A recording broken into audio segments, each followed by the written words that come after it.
नमस्कार मित्रांनो, आज मी वेगवेगळ्या भाज्यांची जे गच्चीवर लागलेल्या भाज्या आहेत त्या भाज्यांची हार्वेस्टिंग केली। सगळ्यात पहिले मी चवळीची भाजी तोडली। चवळीची भाजी ही उन्हाळ्यात भरपूर प्रमाणात लागते।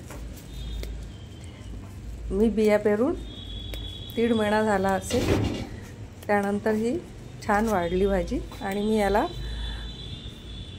15 दिवसातून वर्मी कंपोस्ट किंवा शेणखत देत असते आणि याला खूप केअर करायची गरज नाही आहे या झाडाला, त्यामुळे ही एकदा लावून दिली तरी पण ती वाढत राहते। पण ही भाजी, घरची भाजी ही चविष्ट लागते, खायला खूप छान लागते। त्यानंतर मी पालक तोडली। पालक ही उन्हाळ्यात खूप छान होते।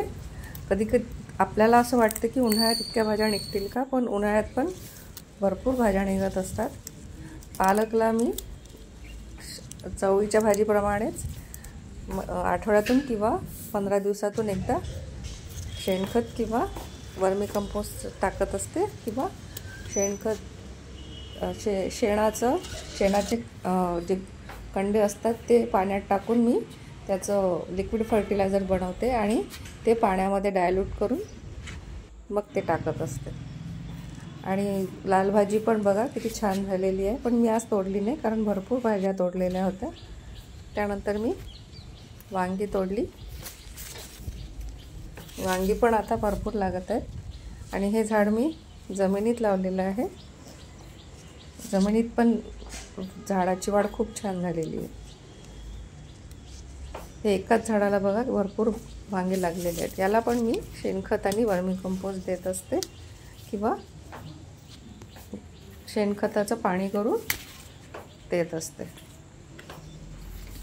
मला आज भाज्या जेवढ्या लागेल तेवढ्याच मी तोडलेल्या आहे। अजून वांगी लागलेली आहेत पण त्या तोडल्या नाहीत। एवढ्या भाज्या आज भरपूर झाल्या। बघा किती ताजी भाजी आहे। वांगे, कारली, ढेमसे, चवळीची भाजी आणि पालक, अशा प्रकारे मी आज भाज्या तोडलेल्या आहेत। घरच्या भाज्यांची चव ही खूप छान लागते। बाजारातच्या भाज्यांना इतकी चव नसते जी घरच्या भाज्यांना चव असते।